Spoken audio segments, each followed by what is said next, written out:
سلام و درود، خوش اومدید به قسمت دوم از دومین اپیزود زاویه مدیا با موضوع موبایل یا فیلترینگ از تولید به مصرف.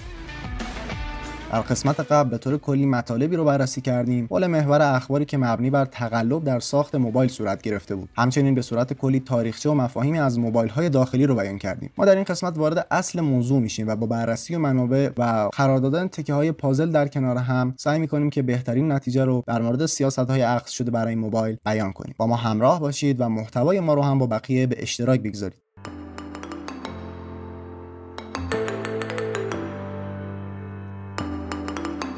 چرا اینقدر از اصطلاح پازل برای این موضوع استفاده می‌کنیم؟ دلیلش اینه که منابعی که برای این اپیزود داریم مثل اپیزود قبل نیست یا حتی مثل قسمت اول این اپیزود نیست و یک پارچگی موضوع رو در این اپیزود نداریم، بلکه باید از قرار دادن اتفاقات و اخباری که به صورت جسته و گریخته منتشر شده به یک نتیجه‌ای برسیم و می‌خوایم برسیم به اتفاقاتی که احتمالاً از قبل این اخبار قرار هست در آینده رخ بده و این اخبار اصلی منتشر بشه، به اونها قرار هست برسیم. خب این قسمت خیلی با آمار و ارقام و گزارشات هم سر و کار داریم که ترتیب زمانیشون واسه ما مهمه. شاید سرآغاز این حواشی رو بشه از ممنوعیت ریجستر آیفون های 14 به بعد دونست. اون زمان بهانه رو برای اینکه آیفون های 14 به بعد رو ریجستر نکنن بر قابلیت های برقراری ارتباط ماهواره این سری موبایل دونستن و جلوگیری از ریجستر این موبایل ها رو جلوگیری از جاسوسی اعلام کردن. اما متوجه میشیم که خزانه و در واقع کشور چه بودجه و چه منبع درآمدی بزرگی رو از دست دادن برای ریجستر نکردن این سری آیفون ها و حالا سری آیفون های بعدی که عدد به میلیون دلار میرسه با یک محاسبه خیلی ساده از تعداد گوشی های آیفون 14 که دست مردم هست، یعنی وارداتی واسش ثبت نشده، حالا به طرق مختلف وارد کشور شده و اگر ممنوعیت ریجستر نبود قطعاً خب واردات به صورت راحت صورت میگرفت و قطعاً خواهان بیشتری هم داشت سری آیفون 14 به بعد، چون قابلیت سیم کارت و مکالمه رو میتونستن داشته باشن و این عددی که درباره‌اش صحبت کردیم میتونست چند برابر هم بشه. البته که میتونه پای رانت هم در میون باشه، چون با این کار پدیده‌هایی مثل کوروش کمپانی یا موبایل‌های ریپک آیفون به وجود اومد.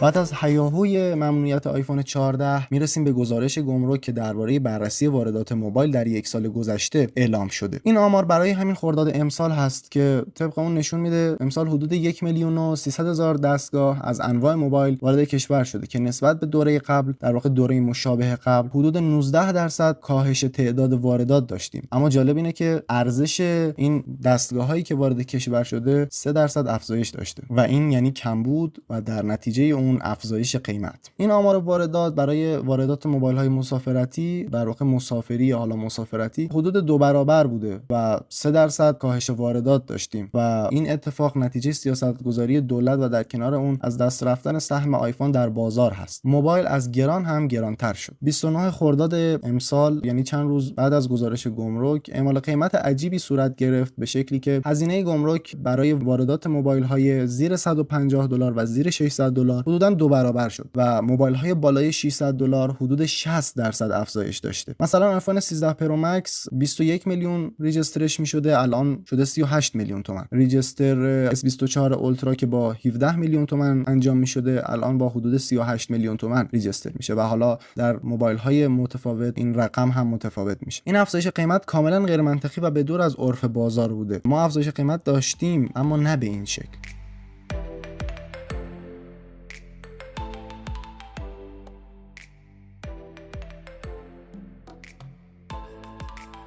در نسبت و تناسب کلی هزینه گمرک و ریجستر موبایل‌های پرفروش، یعنی همین موبایل‌های بازه زیر $150 به مقدار قابل توجه تری افزایش قیمت میرسیم. سوال پیش میاد چرا این افزایش قیمت زیادتر باید برای گوشی‌های پرفروش‌تر که ارزان قیمت‌تر هم هستند به وجود بیاد؟ تا حالا هرچی که گفتیم و بررسی کردیم برای رسیدن به همین جای ماجرا بوده. قضیه اصلی چی میتونه باشه؟ ترتیب این اتفاقات و اخبار از ادامه فیلترینگ و تولید موبایل‌های نوکیا در داخل بدون مجوز تا از سرگیری تولید موبایل‌های داخلی و افزایش هزینه واردات ما رو قراره به کجا برسونه. متاسفانه باید بگم احتمالاً حکمرانی ما داره میره به سمت فیلترینگ سخت افزاری، یعنی با افزایش قیمت‌ها، هزینه‌های مازادی که ایجاد میشه مثل VPN فروشی، با کم شدن واردات ما به تدریج مجبور میشیم به خرید موبایل‌های بومی و مجبور میشیم که از موبایل‌های داخلی استفاده کنیم. از موبایل‌های داخلی که استفاده می‌کنیم خب انحصار به وجود میاد و این انحصاری که به وجود میاد چیزی جز محدودیت در پیش نخواهد بود. این موضوع یعنی دیگه حتی امکان نصب اپ‌هایی که حکمرانی اونها رو تایید نکنه هم ما نخواهیم داشت، یعنی شریک شدن در هر چه که در این فضا ما داریم استفاده می‌کنیم و این شریک شدن هم بالاجبار خواهد بود. ما سعی می‌کنیم مطالب و موضوع اطلاعات مربوط از شیوه‌ها و تجربه باقی کشورها رو در زمینه فیلترینگ سخت افزاری در شبکه‌های اجتماعی مختلف بیان کنیم، چون روند کشورهایی مثل کره شمالی و چین در این نوع فیلترینگ تقریبا به همین نحو بوده و به همین نحو مردم رو مجبور کردن که از قوانین و از انحصاری که به وجود اومده پیروی کنن. ممنون که با ما همراه بودید. ما رو در پیام رسان‌های مختلف مثل یوتیوب، اینستاگرام، آپارات و غیره میتونید دنبال کنید. همچنین سایت ما حاوی مقالات و مطالبی خواندنی هست که اگر دوست داشته باشید میتونید ازشون استفاده کنید. همچنان با ما همراه باشید با زاویه مدیا.